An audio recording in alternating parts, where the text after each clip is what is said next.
Are you tired of looking down at your belly, not being able to see your toes or other body parts?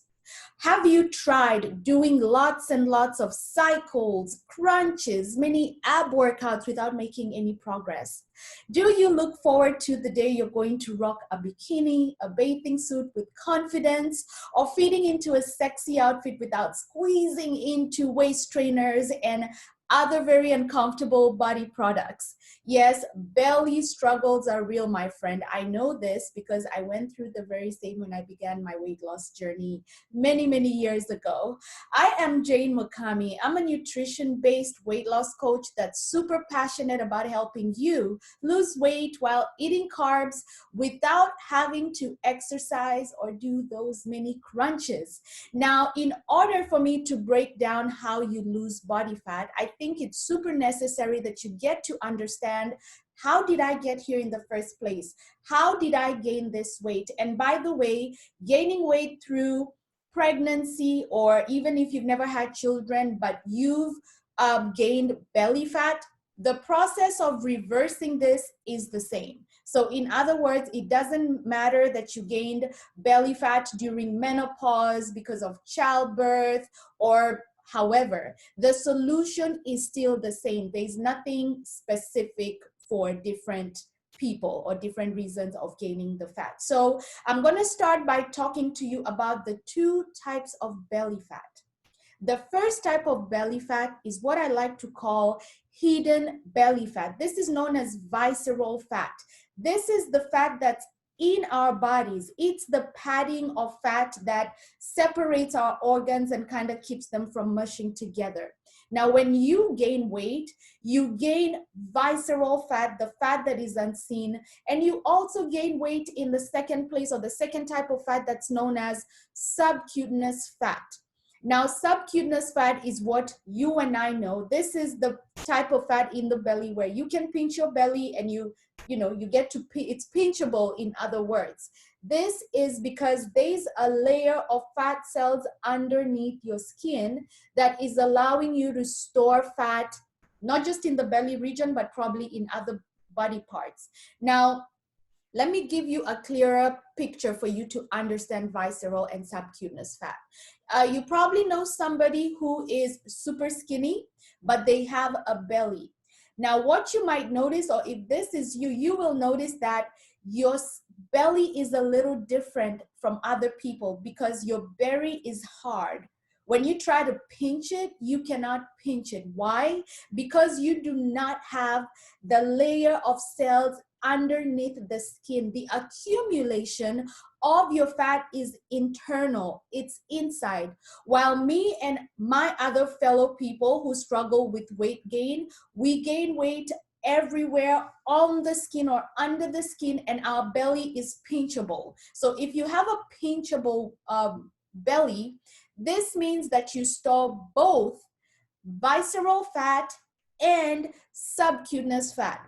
While the other guy I was talking about, a girl, the one that is very skinny everywhere, but only has a belly. And when I say skinny, I mean, this is the type of person who maybe when they were younger or a few years ago was asking, how do I gain weight, right?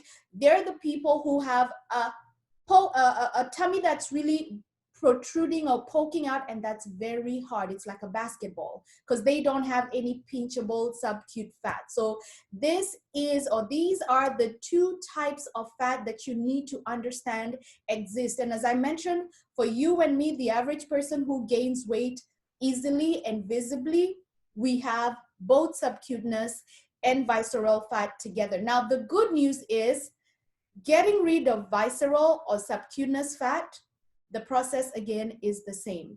It doesn't take a special trick to lose visceral fat and another special trick to lose subcutaneous fat.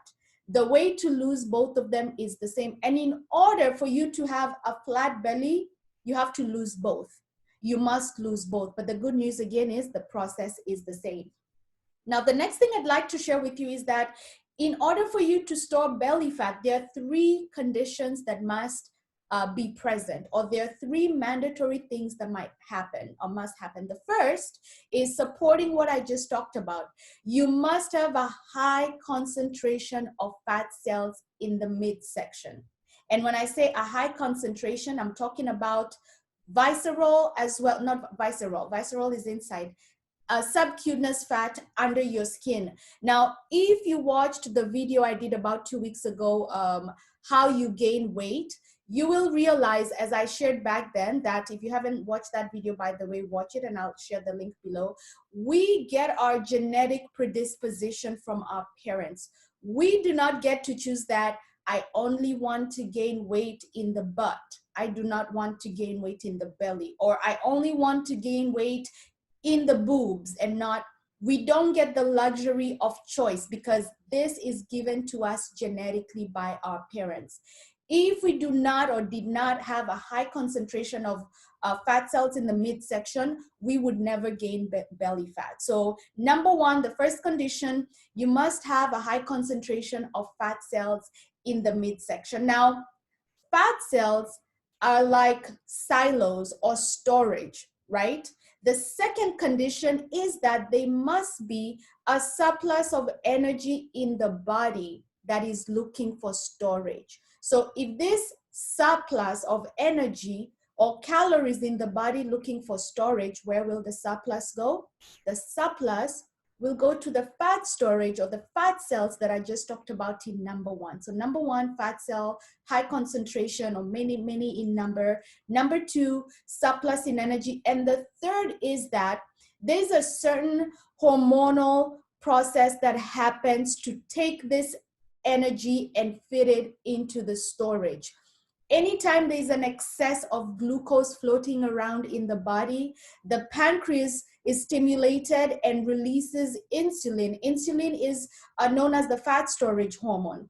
This is the hormone that helps this surplus energy to go get stored where we have the most fat cells, in the belly, in the thighs, wherever it is that is for you. And I'm guessing you're watching this because for you, it's in the belly as well. So those are the three conditions that must be present.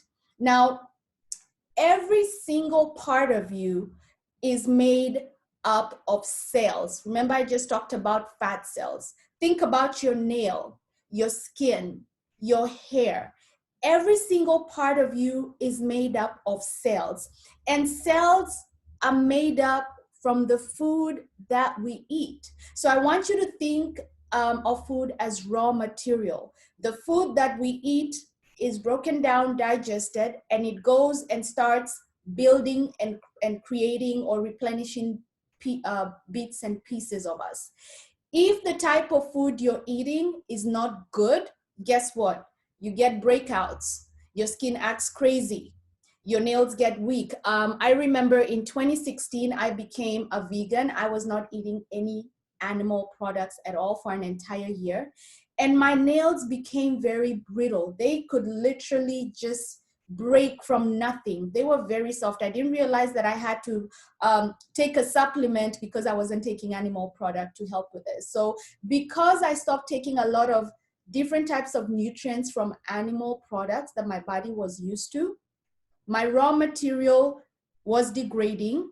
Hence, my cells were degrading. So again, I want you to think of food as raw material for your entire being, because we're made up of cells, and the quality of who we are physically is dependent on this quality of the cells that we have or create through the food that we eat. Now, once upon a time, many years ago, I was in college. I got a degree in computer information systems. And the one thing I remember being surprised to learn is that if you take your cell phone or if you sit on your laptop and type an email to a friend or a text message and say, "Hi, Susan," the computer does not understand letters. It doesn't understand H-I means hi, hello. You're saying hello. If you type H on your keyboard or your laptop, the computer is going to convert that H into binary code. The computer speaks one language. That language is binary code. They're zeros and ones. So the letter H is going to be converted to 0, 100, 1000.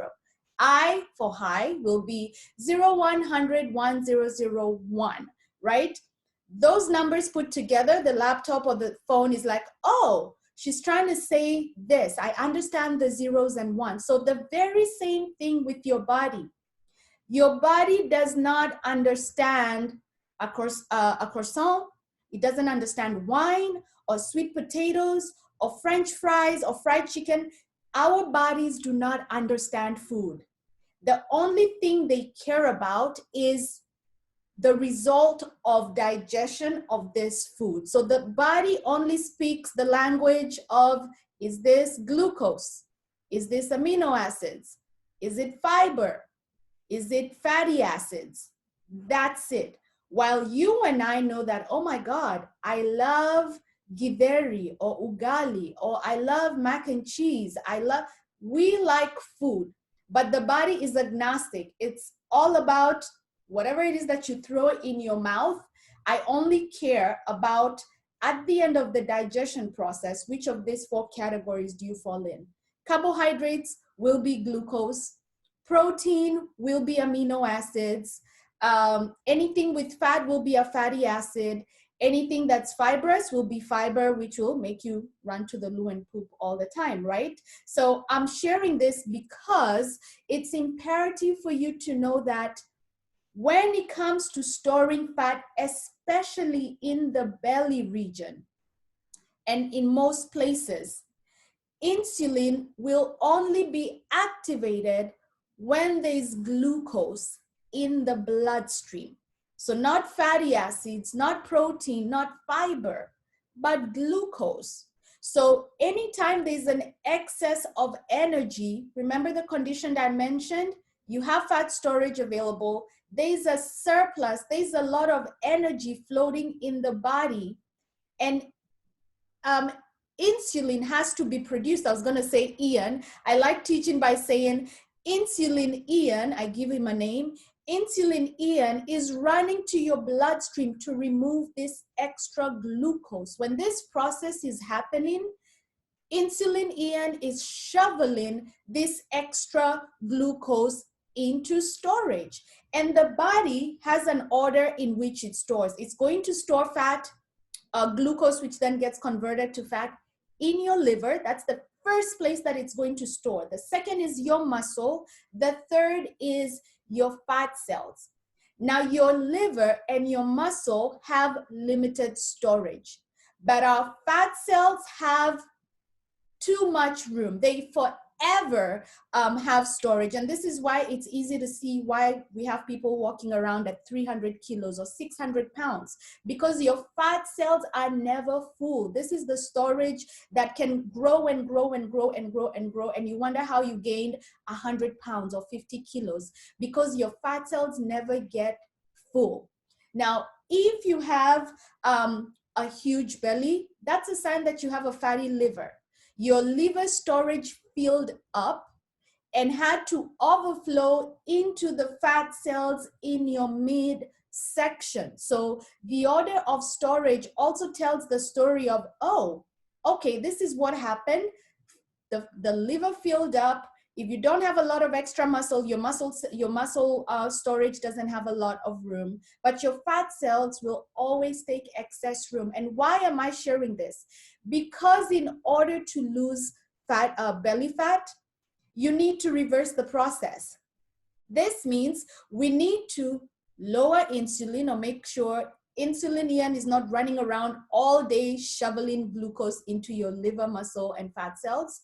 This means we need to lower the blood sugar, and we need to limit the foods that are causing this entire cycle to happen in the first place. Again, this is science. I am not making this up. Just like there's the law of gravity, if you go to the 10th floor and take a walk out the 10th floor window, you're going to fall flat on your face. That's a law. This is similar. It's science. So in order for you to reverse your belly fat issues, it's necessary for you to understand, how did I get here? So that when you get the solution, it's a matter of, this makes sense. I need to limit the foods that keep causing insulin to be produced and fat storage to happen. It's a 3-step process. If you're liking this video so far, do me a favor, hit subscribe if you haven't subscribed. Turn on the notification bell so you don't miss future videos. And share this video with your friends if you're finding this helpful. Now, the biggest mistake that most people make when they're trying to lose belly fat, you start doing ab workouts. You're doing crunches, you're doing cycles, you're doing all kinds of fancy things, not realizing that you did not gain the belly fat because you stopped doing crunches. So starting to do crunches is ineffective. By now you understand that you have 2 levels of fat sitting in your belly. And the way to lose this fat in order to see your abs is to get rid of the fat. And the actual ab exercises are not burning off fat. I know a lot of people think if you do 100 crunches, if you do 1,000 crunches a day, you're burning fat in the middle section. You're not. What you're doing is you're strengthening the abs that you have. So yes, your abs are getting stronger. You might even feel like your core is getting better if you've had core issues. However, the fat is not going anywhere. Now, back in the day when I was a bodybuilder, we would not do any ab workouts. We literally would wait until maybe 2 weeks to the competition, the bodybuilding competition, and maybe once or twice we would do ab workouts. Why?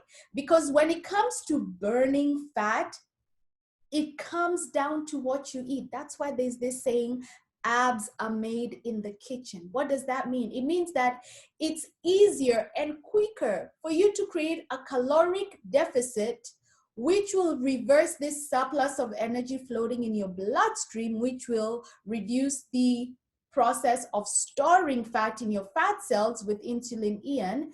That is only possible or easiest done by changing your nutrition. You can create a caloric deficit with nutrition, while the ab workouts will make your abs stronger, but they will never, the ab workouts will not melt the fat. Now, back to the bodybuilding story, we would wait until almost the last minute to do ab exercises. Why? Because by the last minute, we've already burned off all the extra fat. We now do ab exercises to make the abs pop.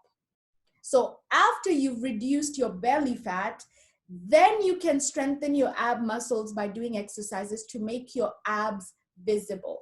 But you can never have visible abs until you have a very flat stomach. Now, here's the bad news. It takes a long time to get a flat stomach. Why? Because your body will naturally pull fat from different parts of your body. It's impossible to say, I want to lose 20 pounds and all these 20 pounds must come from only the belly. I want my thighs and hips to look the same. I cannot tell you the number of times people ask me, or women ask me, Jane, how can I just lose belly fat? Every other part of me is fine. I just want to lose belly fat. And the answer is, it's not possible to only lose belly fat. Going back to what I said before, your genetics were given to you by your parents. When you gained the weight, you did not tell the body, please store this fat there, direct this here, you did not tell the body what to do. So when you're losing weight, yes, your stomach will get flatter, but don't be surprised that as your stomach is getting smaller, so are other parts of you. Being able to spot reduce, as we call it, is impossible. So when I work with women, if you see before and after pictures of women I've worked with, you'll notice that your body or their bodies shift entirely, and you'll see a big difference in their belly, but they also lost the size of their thighs. They also lost the size of their bust, because that's their genetics. So I'm not saying that it's impossible to lose belly fat. Losing belly fat is very, very possible, but you need to be aware that other parts of you will decrease in the process as well. Now, this has been, I like keeping my videos pretty short for you because I know you're all busy people. So today I've done a good foundational education on why you gain belly fat, how to reverse this, what caused this. So what I want you to do is do me a favor, share in the comments if this session was helpful, if you learned something, ask me a question, do that in the comments. I'll appreciate it and I'll respond back to you. Next week, I'm going to do part 2 of this video. Now in part 2, now I'm going to give you specific foods that will help you with burning belly fat. I'm also going to talk about the types of specific types of foods that will keep you stuck, the foods that you should be avoiding, the foods that make losing belly fat impossible. So I do look forward to seeing you and sharing that with you in part 2 of how to lose belly fat. I appreciate you being here. Have an awesome day and stay tuned.